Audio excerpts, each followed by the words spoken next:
berhasrat untuk menjadikan bahasa Indonesia itu bahasa bangsa-bangsa bersatu.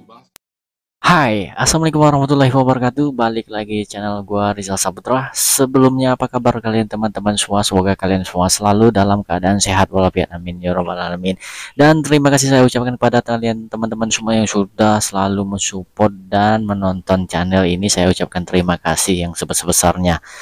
Oke, semenjak bahasa Indonesia diresmikan di UNESCO, tentunya ada pembahasan-pembahasan selalu ya yang muncul dari negeri tetangga atau negara tetangga yaitu Malaysia.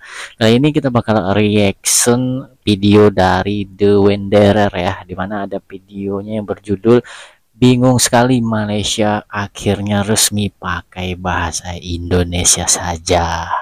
Oke, seperti apa penjelasan videonya? Kita langsung aja check it out.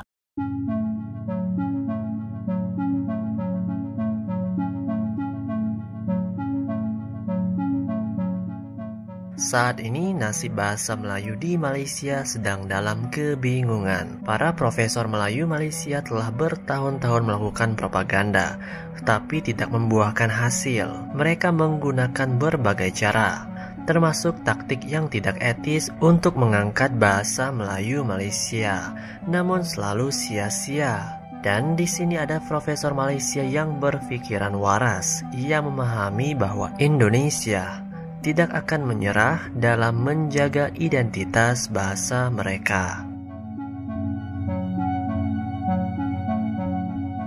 Dalam hal ini, Indonesia berhasrat untuk menjadikan bahasa Indonesia itu bahasa bangsa-bangsa bersatu, bahasa pertubuhan bangsa-bangsa bersatu yang ketujuh. Setakat ini 6 bahasa telah diangkat menjadi bahasa-bahasa pertubuhan bangsa-bangsa bersatu seperti yang disebutkan oleh Hani tadi. Dan Indonesia berhasrat pada tahun 2045, tak lama lagi, dalam 40 tahun lagi, Indonesia mahu merealisasikan bahasa Indonesia itu sebagai bahasa ketujuh untuk pertubuhan bangsa-bangsa bersatu. Dari satu segi ia bagus sekali lah, tetapi mereka menegaskan,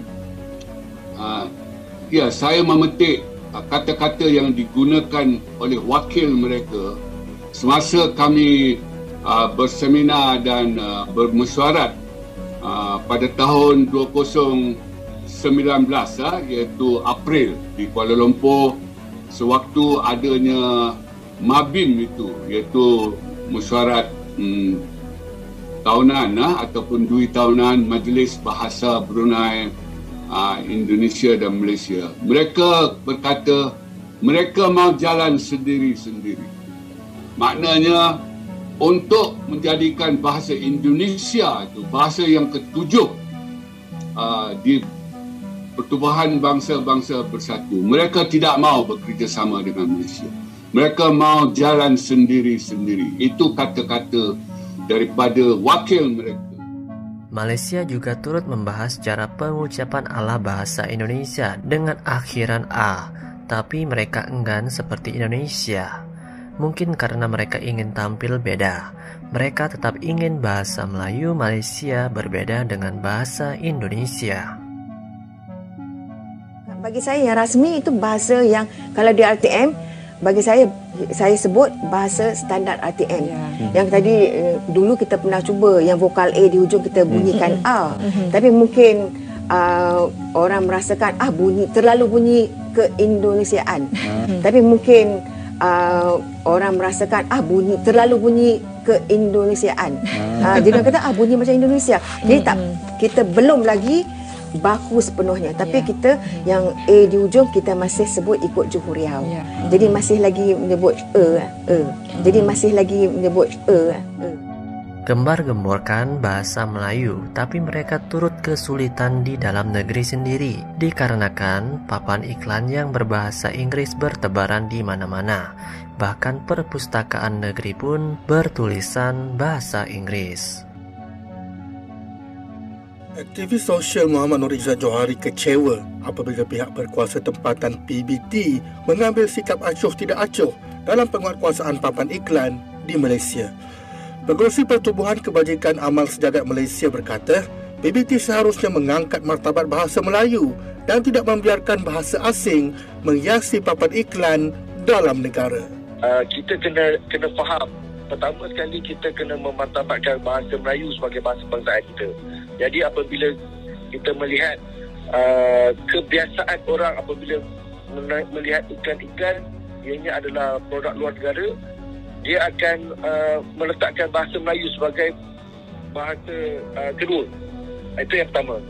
Yang keduanya, kita tahu bahawa ada juga iklan-iklan papan tanda yang produk-produk dia adalah mungkin produk yang daripada luar negara, tetapi ianya masih lagi boleh menggunakan bahasa Melayu sebagai bahasa pengiklanan untuk menunjukkan produk tersebut. Sama juga dengan baru-baru ni tular dekat di dua lokasi, di Bangi dan juga Terengganu. Apabila kita tengok perpustakaan awam mereka ada menonjolkan dia menonjolkan tulisan bahasa Inggeris, walaupun bukanlah bahasa pertama, tapi dia telah menonjolkan bahasa Inggeris itu sebagai papan tanda dengan siap ada berlampunya kalau di Bangi. Penggunaan bahasa asing di papan iklan dalam negara sering mendapat perhatian Muhammad Nur Izzat. Kiriman di laman Facebook beliau sering memaparkan betapa indah tidak indah pihak berkuasa tempatan dalam menguatkuasakan penggunaan bahasa Melayu di papan iklan setempat. Ujarnya sudah tiba masa PBT di seluruh negara menjadikan negeri di Pantai Timur sebagai contoh apabila bukan sahaja mengangkat martabat bahasa Melayu, malah mengutamakan penggunaan tulisan Jawi. Yang mana kita memang pujilah negeri-negeri di Pantai Timur khususnya, mereka telah meletakkan bahasa Melayu sebagai bahasa utama, dan ada dua tulisan yang digunakan, iaitu tulisan Jawi dan juga tulisan Rumi. Jadi perkara itu adalah satu perkara yang sangat-sangat bagus dan perlu dicontohi bagi negeri-negeri yang lain. Walau bagaimanapun, tidak ada keperluan untuk meletakkan bahasa Inggeris setaraf ataupun sebaris dengan bahasa Melayu kita. Jadi kalau kata nak letak sebagai tujuan pelancongan, bahasa Inggeris itu perlu di bahagian bawah. Di bahagian bawah ni maknanya tulisan contohnya Perpustakaan Awam Negeri Terengganu contoh. Bawah dia kalau nak letak juga bahasa Inggeris, letak bahasa Inggeris di bawah dengan saiz font yang lebih kecil. Jadi perkara ini menunjukkan ketegasan kita bahawa ini adalah negara Malaysia yang memartabatkan bahasa Melayu. Bagi Muhammad Nur Izzat, jika PBT dan kerajaan negeri terus mengabaikan aspek penguatkuasaan, maka tidak hairanlah lebih banyak bahasa asing akan digunakan di papan iklan dalam negara. Tetapi tidak ada keperluan untuk meletakkan bahasa Inggeris ini satu taraf. Macam tu baik letak bahasa Arab, betul letak bahasa Inggeris atau bahasa Cina. Jadi kita nak bagi tahu kepada awam bahawa pentingnya kita nak memartabatkan bahasa kerana kita dah semakin lama semakin tipis jati diri kita dengan kerana cacar marbanya kita punya dengan jumlah pelancongnya yang makin ramai yang mengganggu-gugat bahasa. Sebagai contoh, ada iklan-iklan yang kononnya sebab nak meraihkan pelancong daripada China seramai 5 juta orang yang akan masuk tahun ini. Jadi semua papan tanda mesti ada tulisan Cina. Apakah itu satu keperluan? Dan saya rasa tak perlu sampai kita nak tambah bahasa. Cukup sekadar bahasa Melayu dan bahasa Inggeris sebagai bahasa kedua. Kenapa perlu tambah lagi Mandarin? Ada pelancong-pelancong negara lain yang pelancong Arab yang suka datang ke negara kita. Macam mana mereka kena tulis tulisan Arab? Isu papan iklan meminggirkan bahasa Melayu bukan isu baharu dalam negara kita. Persoalannya, di manakah silapnya? Siapa pula yang bertanggungjawab? Sampai bilakah lagu Bangau Oh Bangau akan terus dinyanyikan? Salah PBT atau Dewan Bahasa dan Pustaka? Kita terus menyanyi Bangau Oh Bangau. Nah, Sobat Maju, begitulah nasib bahasa Melayu di Malaysia. Bagaimana pendapat kalian?